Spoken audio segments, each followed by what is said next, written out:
Pastor Eduardo Almeida, vem comigo na palavra, vem comigo na leitura, para a honra e glória do Senhor. Mas antes de começar essa live, uma live de leitura, vamos orar. Maravilhoso Deus, eterno Pai, perdoa as nossas falhas, perdoa os nossos pecados, nos dá graça, nos dá força. Espírito Santo de Deus, nos capacita, nos ensina, meu Pai, nos ensina, meu Pai, a Tua palavra, ministra ao nosso coração no momento da Tua leitura. Eu te peço a Tua bênção, a Tua graça nesta leitura, não deixa que nada venha roubar a nossa atenção, em nome de Jesus. Nos dá graça e nos dá força, Espírito Santo de Deus, em nome de Jesus. Que Deus nos abençoe. Nós estamos lendo, estamos lendo este livro, Arminianismo puro e simples.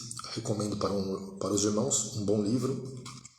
Uma introdução histórica e teológica. O autor é Jamierson Oliveira, o escritor Jamierson Oliveira, amém? Da CPAD. Eu recomendo para os irmãos. Nós estamos lendo, eu estou lendo com vocês, amém? Nós estamos na página 25, vai falar sobre a história de Jacó Armínio. Quem foi Jacó Armínio? Ele foi um grande estudioso, um grande teólogo. Ele lecionou teologia, ficou órfão, seus pais foram assassinados, mas ele defendeu a questão da doutrina da salvação, que Cristo, ele morreu por todos, que a graça pode ser resistida, amém? Então nós vamos abordando alguns assuntos. Nós estamos no contexto histórico e político da controvérsia. Nós lemos sobre a vida de Jacó Armínio. A vida de Jacó Armínio, quem foi? Então vamos ler. Mas antes gostaria de ler um versículo com os irmãos. Em Romanos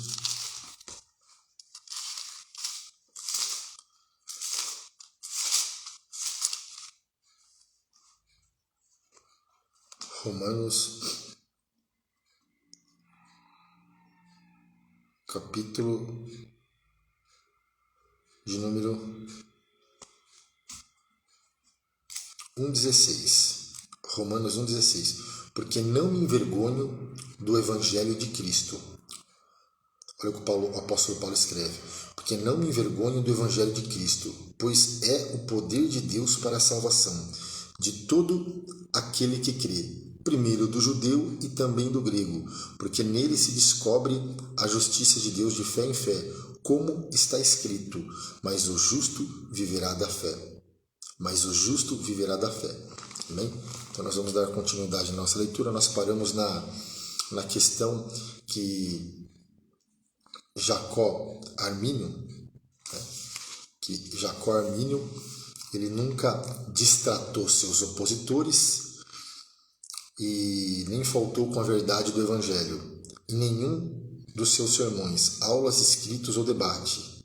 Então ele nunca destratou seus opositores, sempre fiel à palavra de Deus, sempre fiel ao lema reformado dos 5 solas, a saber, sola scriptura, somente a Escritura, solus Christo, somente Cristo, sola gratia, somente a graça, sola fide, somente a fé, soli deo gloria, somente a Deus toda a glória.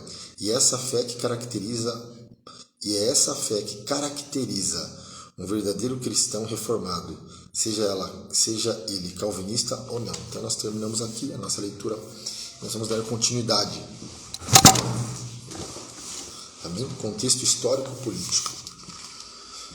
Agora que você já conhece, ainda que superficialmente, o suficiente desse patriarca da igreja moderna, também se faz necessário uma síntese das razões que levaram Armínio e Gomarus a um agudo e desgastante confronto de ideias. Até mesmo para entendermos os motivos de audiências públicas, principalmente do envolvimento dos poderes políticos e do próprio Estado. Sem conhecer a mentalidade da sociedade desse tempo, será muito difícil compreender Armínio, ou mesmo Calvino, podendo nos levar a equívocos tanto sobre um como sobre o outro teólogo reformado. Em primeiro lugar,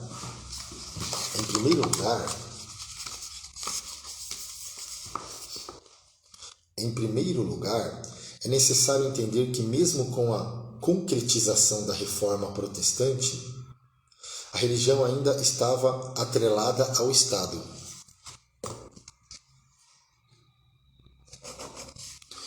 E o papel de cada um desses âmbitos era frequentemente confundido.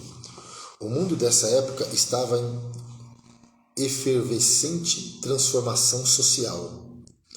A Idade Média dava lugar à moderna, um mundo que buscava uma substituição do complexo e falido sistema feudal, que lidava com o surgimento do renascentismo e com diversas mudanças de valores. Ou seja, nunca pense na reforma protestante com a cabeça de hoje, ou olhando para a Europa de hoje. O tempo de Lutero, de Calvino, de Armínio era muito diferente do nosso. Tem todo um contexto histórico-político. É um contexto histórico-político da controvérsia. Então, o tempo de Lutero, de Calvino e de Armínio era muito diferente do nosso tempo. No tempo de Armínio, segunda metade do século XVI, início do século XVII, a reforma protestante não estava totalmente consolidada. Embora a velha hegemonia católica já havia sido quebrada, o clima ainda era muito tenso e crítico.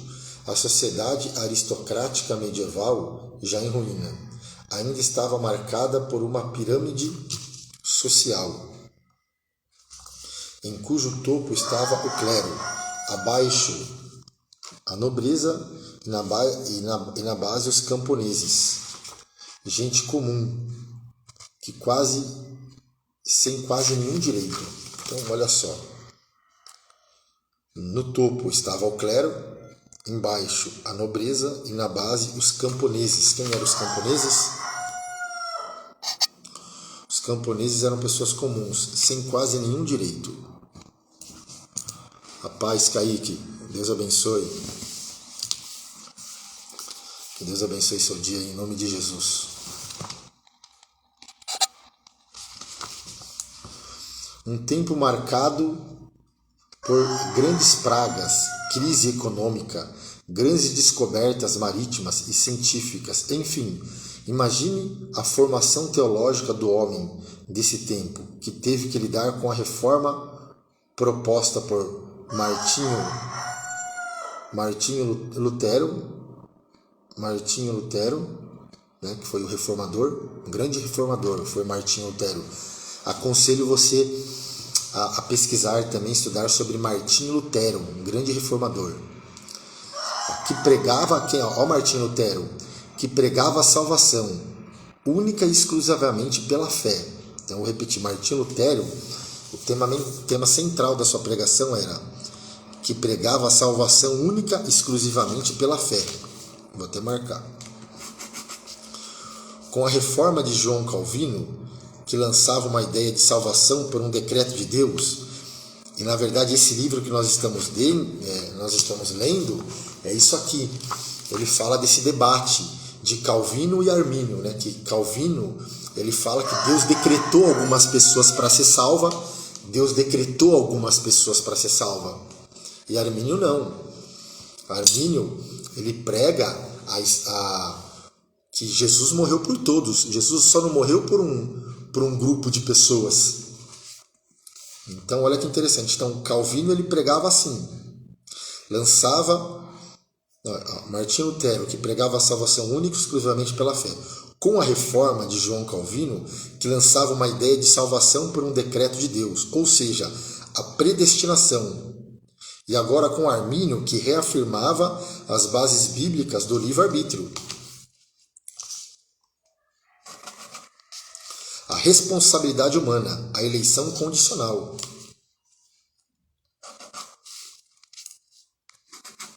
Então a gente vai entendendo agora essa questão, livre-arbítrio. Então a graça ela pode ser resistida.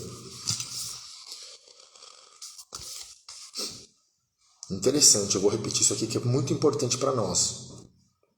Este livro é muito bom, né? Arminianismo puro e simples. Então nós seguimos a visão de Armínio. Amém? Quero abrir um parênteses. Nós, pentecostais, seguimos a visão de Armínio. Olha só. Com a reforma proposta por Martinho Lutero, que pregava a salvação única e exclusivamente pela fé, com a reforma de João Calvino, que lançava uma ideia de salvação por um decreto de Deus. Ou seja, a predestinação. E agora com Armínio, que reafirmava as bases bíblicas do livre-arbítrio, responsabilidade humana e eleição condicional. Vale lembrar também que, apesar do esforço de alguns em traduzir as Escrituras para o idioma do povo, a Bíblia ainda não estava amplamente disponível, como nos dias de hoje. Só essas questões já deveriam ser olhadas com mais complacência. Complacência.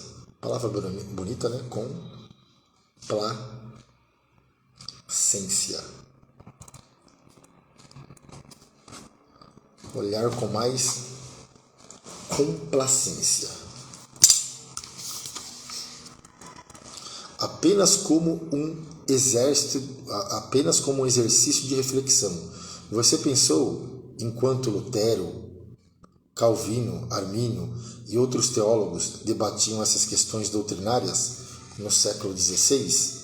É mais ou menos nessa época que Cristóvão Colombo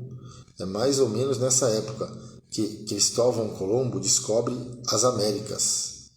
E em seguida, o nosso lindo Brasil também é descoberto. Entendeu como o mundo era diferente? Vale a pena você estudar esse período e buscar compreender o coração desses homens que Deus usou para mudar a história.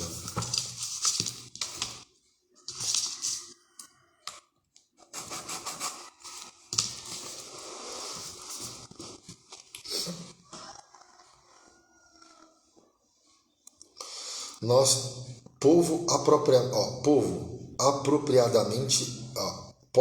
posso apropriadamente citar o historiador G.R. Elton, que disse: ninguém se atrevia hoje a enumerar as causas da reforma. Um fenômeno tão complexo surgiu de fatores tão numerosos que somente uma análise geral que abarcaria centenas de anos de história poderia aproximar-nos de uma resposta satisfatória. O fato é que a reforma protestante aconteceu e dividiu o mundo entre católicos e protestantes. Então, vale a pena, eu quero deixar aqui, né, para estudo também, estude sobre a reforma, né, o período da reforma. Então, o período da reforma foi um divisor de águas. Então, o período da reforma, ele dividiu católicos e protestantes. O fato é que a reforma protestante aconteceu e dividiu o mundo entre católicos e protestantes. E além disso, viu o próprio mundo protestante dividido. De acordo com historiadores como Karl Benz, os Países Baixos, regiões de Armínio, eram tolerantes com a diversidade teológica, características da região, não confessando rigidamente o calvinismo, como acontecia na Suíça.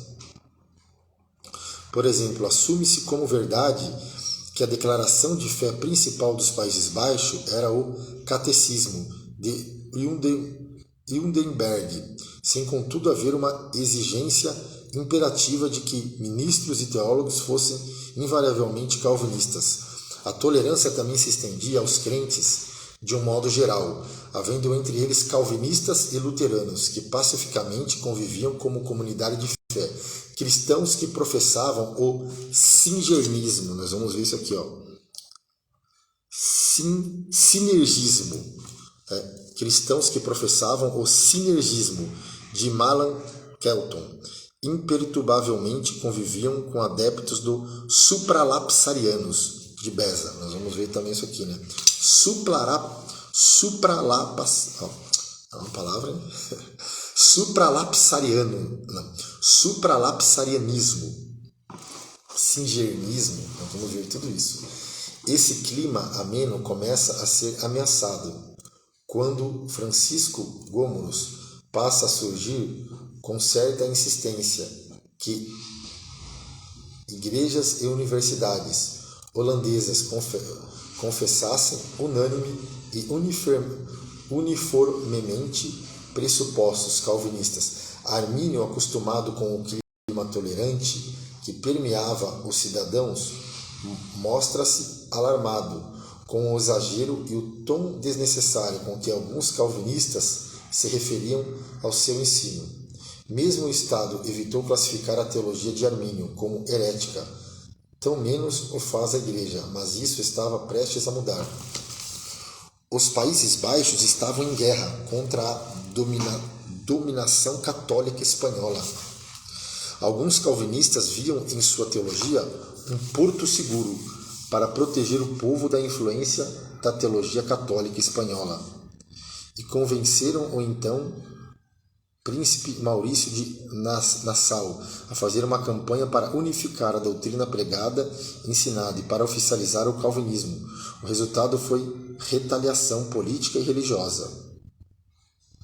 Após a morte de Armínio, o príncipe Nassau depôs os arminianos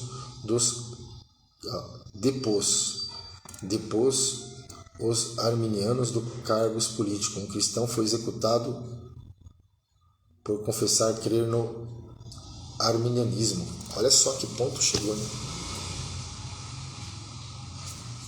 E tantos outros foram encarcerados. O conflito teológico estava se transformando em disputa política e pretexto para barbárie.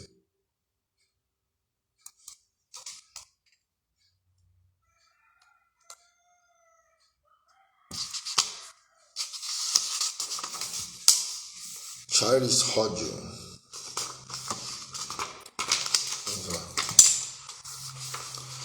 Para resolver tal situação, a Igreja convocou o Sínodo Nacional da Igreja Reformada, em Dort, que perdurou de 13 de novembro de 1618 até 9 de maio de 1619. Nele, os remonstrantes estavam presentes na qualidade de acusados, sem oportunidade de defesa de sua fé, conforme pode ser confirmado historicamente, sendo replicados pelos inquisidores simpatizantes do calvinismo. Ao findar do sínodo, os arminianos foram condenados como hereges e depostos de seus cargos eclesiásticos e seculares, além de terem suas propriedades expropriadas. Então, olha só, por defender ali o livre-arbítrio, a eleição condicional, eles foram ali perseguidos. Alguns ainda foram exilados, outros condenados à prisão perpétua, entre outras brutalidades que nunca deveriam ser nomeadas entre cristãos. O Sínodo de Dort, como ficou conhecido historicamente, mostrou que, embora menos acadêmico, foi tão intolerante e perverso como o Concílio de Trento. Então vale a pena estudar também aí o Sínodo de Dort.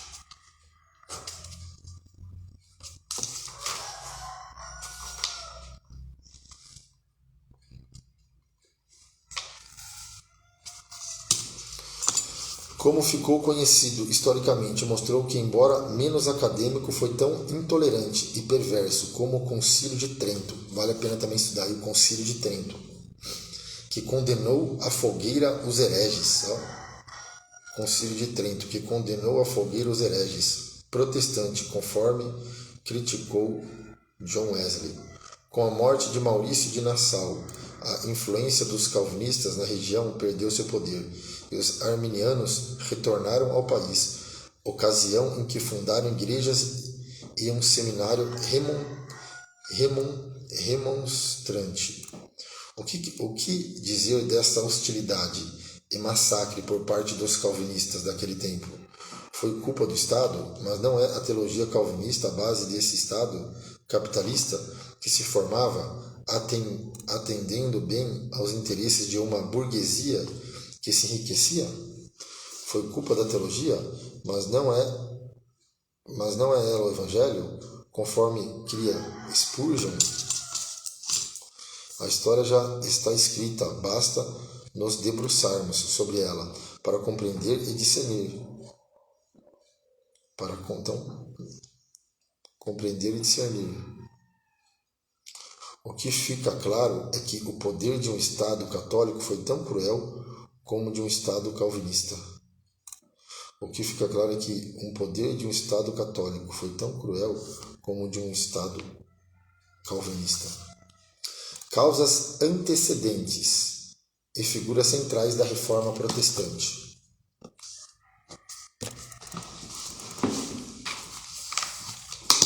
É bom a gente estudar, né, o contexto histórico e político da época, né, dessa controvérsia.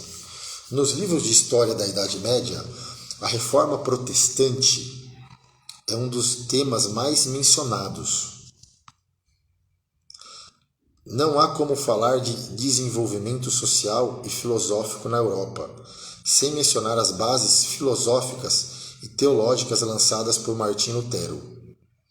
Após 500 anos, cá estamos abordando essa temática tão atual e influente.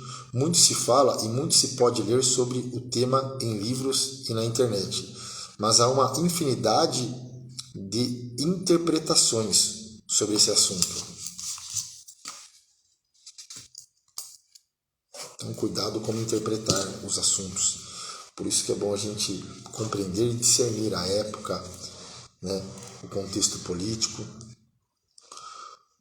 Mas há uma infinidade de interpretações sobre esse assunto, com os historiadores influenciando leitores, cada qual segundo o seu ponto de vista. Poderíamos conferir, por exemplo, o que diz o historiador Yarley e Cairns sobre os pontos de vista dos historiadores. Os historiadores protestantes, vamos lá. Os historiadores protestantes compreendem a Reforma como um movimento religioso que, procurando redescobrir a pureza do cristianismo primitivo, buscou o Novo Testamento, suas bases teológicas. Infelizmente, essa interpretação tende a ignorar os fatores econômicos, políticos e intelectuais que ajudaram a promover a Reforma. Os historiadores católicos romanos compreendem a Reforma como uma heresia inspirada por Martim Lutero. Isso aqui é demais. Meu Deus, claro, né? Desmembrou do catolicismo romano. Compreendem a Reforma como uma heresia, né? Os historiadores católicos romanos. Então são várias interpretações. Compreendem a Reforma como uma heresia inspirada por Martim Lutero, que, segundo alegam, buscava interesses pessoais dentre eles, o de se casar. Nisso, o protestantismo é visto como um cisma herético que teria destruído a unidade teológica e eclesiástica da Igreja medieval. Segundo argumentam, mesmo diante das dificuldades em explicar o porquê de nunca ter conseguido a proeza de se manter una, além disso, os historiadores católicos tratam de maneira leviana as muitíssimas barbaridades e anomalias que mancham a história da Igreja romana medieval, bem como os muitos protestos não atendidos na época e que resultou finalmente na Reforma.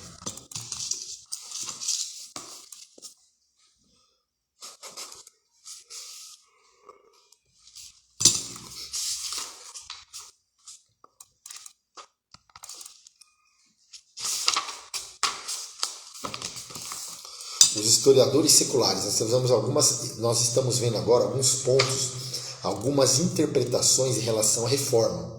Como os historiadores protestantes interpretam, os historiadores católicos romanos.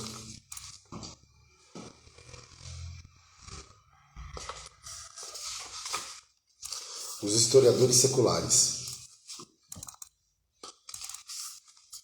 Mas eu vou ler de novo essa que somos, né? Os historiadores protestantes compreenderam a reforma como um movimento religioso que, procurando redescobrir a pureza do cristianismo primitivo, buscou no Novo Testamento suas bases teológicas. Infelizmente, essa interpretação tende a ignorar os fatores econômicos, políticos e intelectuais que ajudaram a promover a reforma. Vamos lá. Os historiadores seculares colocam seu enfoque nos fatores secundários em sua abordagem sobre a reforma. Voltaire demonstra essa interpretação racionalista, colocando a reforma protestante como um efeito colateral da briga de monges da Saxônia e na Inglaterra, apenas o resultado de um caso de amor de Henrique VIII. De modo algum negamos essas conjecturas como pertencentes à realidade do contexto da época, mas apelar para esse reducionismo é falta de vontade de analisar os fatos. Uma vez que não é tanta coisa que o pessoal, tanta besteira às vezes o pessoal fala por falta de vontade de analisar os fatos. Então aí sempre precisamos analisar, abrir um parênteses, precisamos sempre analisar os fatos. Falta de vontade de analisar os fatos. Uma vez que dentro do movimento reformista pessoas sacrificaram suas vidas. Os historiadores marxistas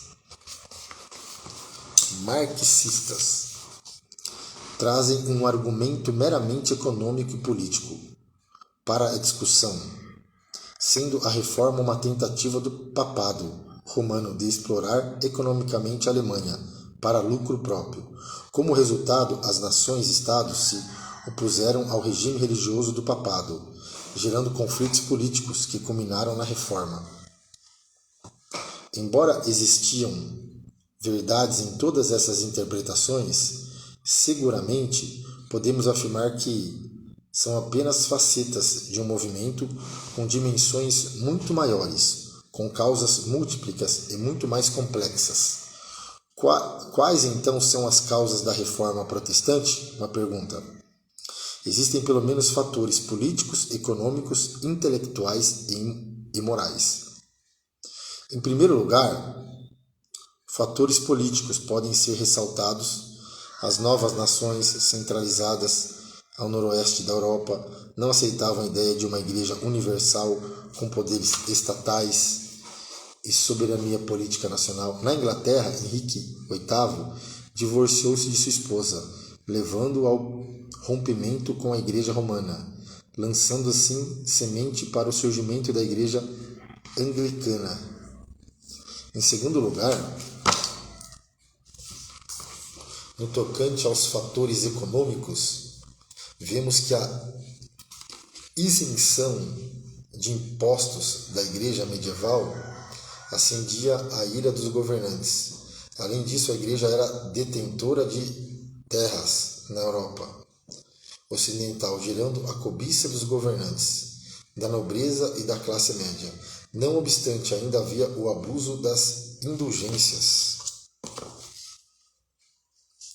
Pesquisa aí sobre as indulgências, da Igreja Católica. Indulgências, né? Tinha que pagar, era como você tinha que pagar para ser salvo, que era um fator de pobreza na Alemanha, algo que influencia Lutero. Em terceiro lugar, o fator intelectual, a influência que o humanismo renascentia trouxe à Europa, especialmente à Itália, gerou um senso crítico mais aguçado e uma tendência à inteligência cética, levantando na Idade Média uma postura muito parecida com a que caracterizou a Grécia clássica. Finalmente, o fator moral também influenciou a reforma. Havia uma flagrante disparidade entre a Igreja do Novo Testamento e as práticas católicas romanas. A degradação moral e as trevas atingiram todos os níveis da hierarquia da Igreja. Prostituição, corrupção, suborno, assassinatos, cobranças de indulgências e etc.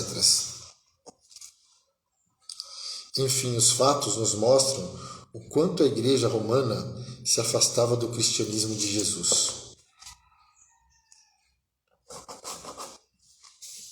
De todos os fatores que poderiam desencadear uma revolta ou uma reforma, o mais significativo foi o fato moral.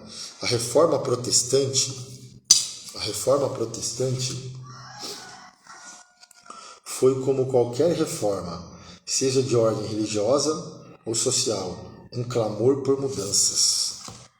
Então a reforma foi um clamor por mudanças. Houve eventos antecedentes que acabaram por culminar em seus surgimentos. Nos últimos anos da Idade Média, a Igreja Ocidental sofreu um período de transtornos, como por exemplo a transferência da sede papal para a cidade francesa de Avignon, e com isso a eleição simultânea de 2 pontífices, bem como a decadência moral e o nepotismo conduziram ao inevitável cisma do Ocidente. Entre 1378 e 1417, somam-se a isso pequenos clamores, aqui e acolá, que surgiram para que a Igreja passasse a viver de reforma mais coerente com o Evangelho, dando origem às ordens mendicantes. Na Inglaterra, John Wycliffe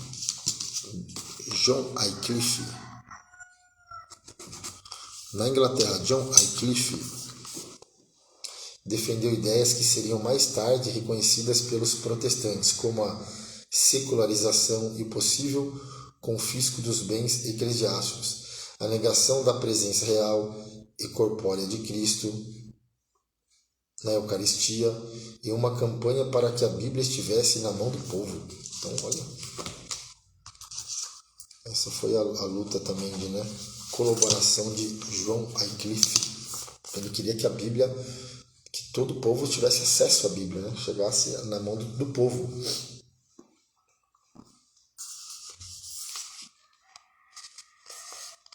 John Wycliffe. Um século antes, os valdenses, os pobres de Lyon, já questionavam o autoritarismo papal e o abuso das indulgências. Olha só, os valdenses.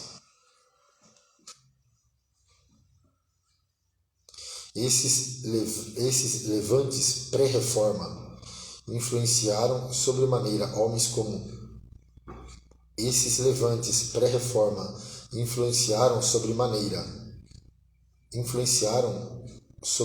homens como João Rus e Jerônimo de Savonarola, que denunciavam abertamente as heresias e pecados do Papa.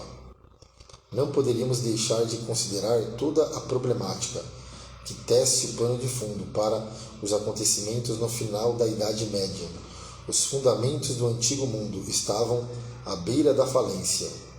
As descobertas de novos mundos por Colombo e Cabral, a substituição do conceito de governo universal pelas nações-estado, a economia comercial invadindo o espaço da economia feudal, as transformações intelectuais e culturais devido ao surgimento do Renascimento, etc. Tudo isso, logicamente, traria consequências sociais e eclesiásticas, sendo, portanto, desnecessário mencionar que a Igreja medieval seria, por isso, afetada. Ainda em 1517,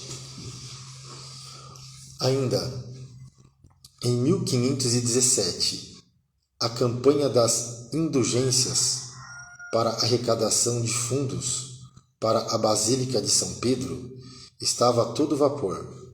Havia um padre dominicano chamado João Tétese, viu lá, ó, que usava de grande persuasão e teatralidade, a fim de arrecadar fundos. Dizem que cada vez que caía a moeda na bolsa do frade, uma alma sai do purgatório. Meu Deus do céu, olha que heresia. Então, ele falava que quando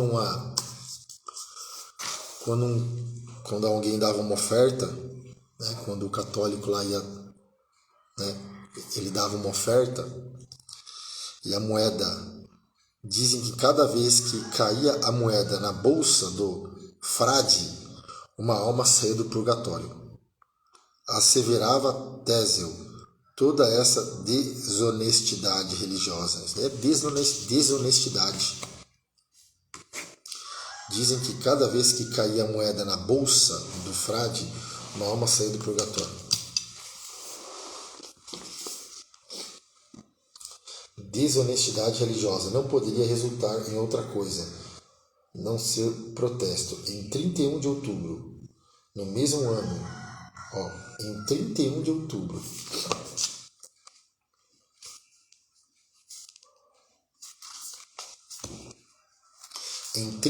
outubro,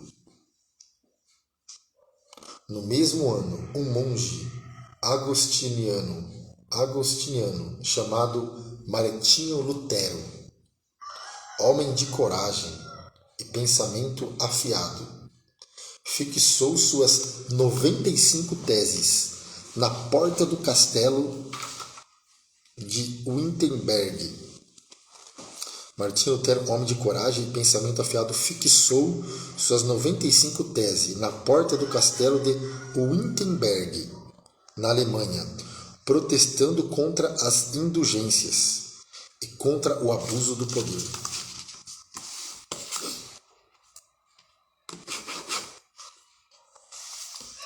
A resposta do Papa Leão V veio na bula Exsurge Domini, ameaçando Lutero da excomunhão.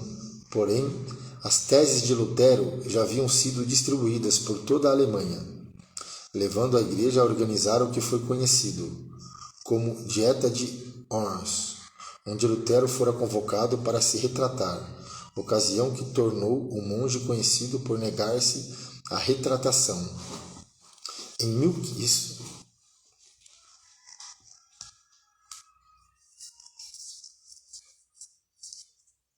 Isso aqui foi em 31 de outubro, né? A reforma, o estupim da reforma.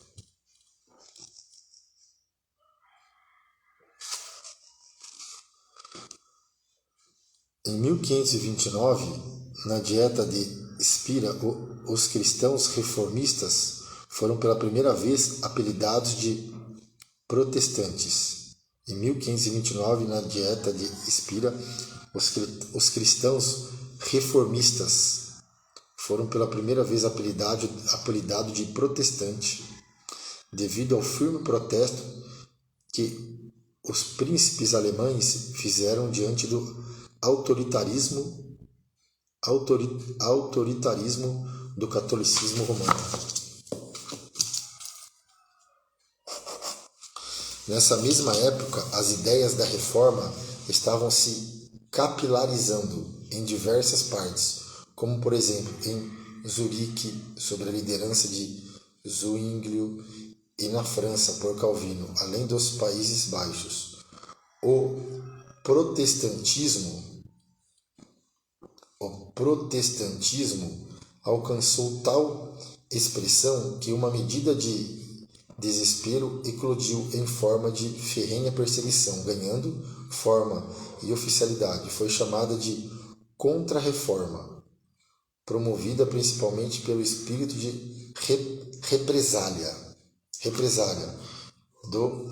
do romanismo. Os próximos 100 anos seriam marcados pela guerra religiosa entre católicos e protestantes. A reforma dividiu católicos e protestantes, mas que foram os personagens centrais da história da reforma. Mas quem foram? É uma pergunta. Mas quem foram os personagens centrais da história da Reforma? Vamos lá. Martim Lutero, nascido em Eisleben, aos 10 de novembro de 1483, veio de família humilde. Seus pais, Hans Luther e Margaret Ziegler Luther, eram camponeses. Teve notável carreira acadêmica. Foi ordenado sacerdote em 1507, ingressando na ordem agostiniana. Estudou filosofia na Universidade de Erfurt, além de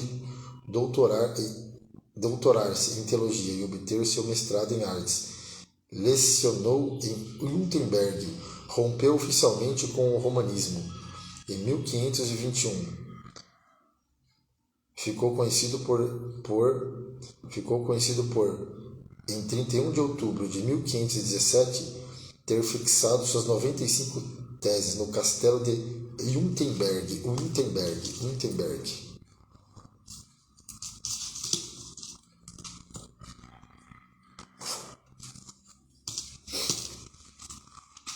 Wildreich, os nomes difíceis aqui, hein? Wildreich Zwingli nasceu em 1484 em Wildenus, em uma família de fazendeiros. Tornou-se sacerdote católico e bacharelou-se em artes na Universidade de Viena e Basileia. Em 1519, há 2 anos ali depois da Reforma, 2 anos, né? Do momento da Reforma, sob a influência dos escritos de Erasmo de Roterdã,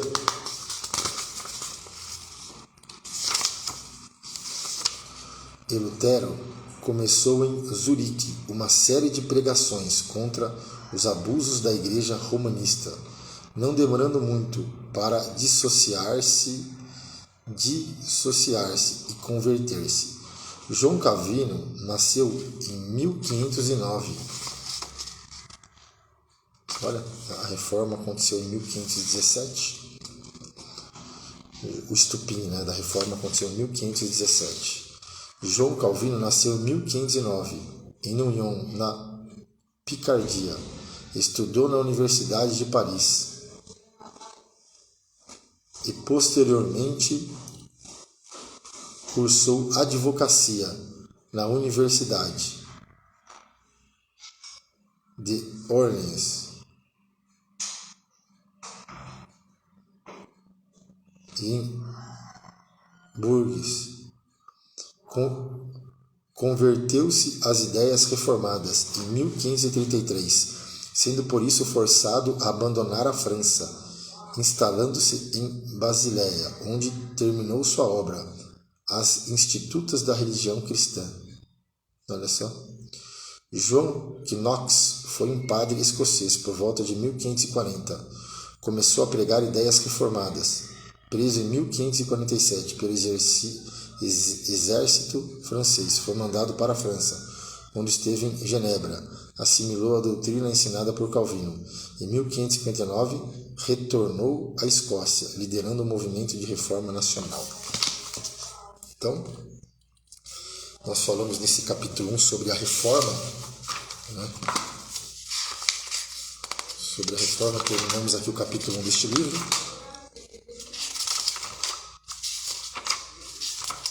Amém? Nesse capítulo 1 nós falamos sobre o contexto histórico de Jacó Armínio, a vida de Jacó Armínio, contexto histórico político da controvérsia, causas antecedentes. Nós falamos também sobre causas antecedentes e figuras centrais da Reforma Protestante.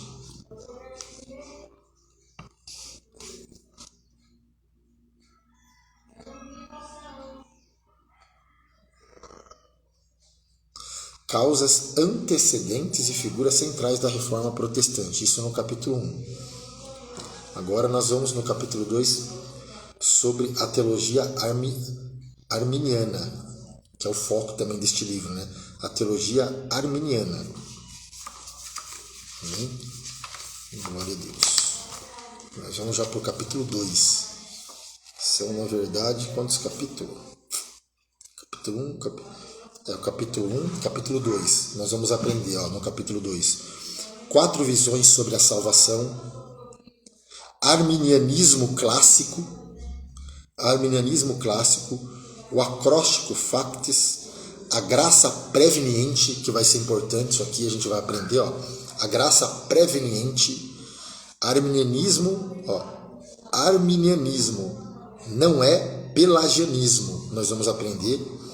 Objeções à doutrina calvinista da predestinação. Objeções à doutrina calvinista da predestinação. A doutrina arminiana da eleição. Arminianismo e a Bíblia. E refutando o calvinismo. Então, olha só, esse capítulo 2 está top. Muito bom. Não perca na próxima live. A gente vai ver esses pontos aqui. Então, no segundo capítulo, se Deus quiser, amanhã, nós vamos estar vendo 4 visões sobre a salvação. A teologia arminiana. Não perca. Vou até marcar aqui. Amém? Próxima live vai ser 4 visões sobre a salvação. Nós vamos ler junto esse livro. Amém? Glória a Deus. Fazendo uma recapitulação, achei muito interessante, porque na Reforma, eu até marquei aqui, a Reforma ela dividiu católicos e protestantes. Olha aqui. O fato é que a Reforma protestante aconteceu e dividiu o mundo entre católicos e protestantes. Amém? Achei muito interessante esse ponto, né? E por que nós somos chamados de protestantes? Porque protestavam, né? Protestavam contra as indulgências, contra o clero. Olha aqui,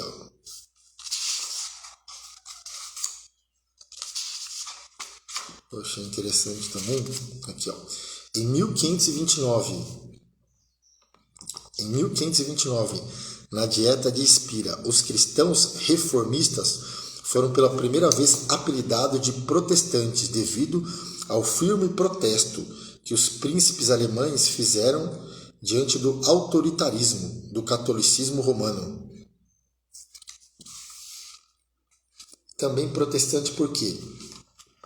Porque, olha aqui, Martinho Lutero, em 31 de outubro, no mesmo ano, 1517, um monge agostiniano chamado Martinho Lutero, homem de coragem e pensamento afiado, fixou suas 95 teses na porta do castelo de Wittenberg, na Alemanha, protestando contra as indulgências e contra o abuso do poder. Daí que veio também a palavra, né? Em 1529, os protestantes, que protestavam contra o autoritarismo, contra as indulgências, autoritarismo do catolicismo romano. Amém? Então termina esta live. Eu termino esta live com este ponto que eu achei muito forte, falou muito no meu coração. O fato é que a reforma protestante aconteceu e dividiu o mundo entre católicos e protestantes. Amém? Vamos orar? Então,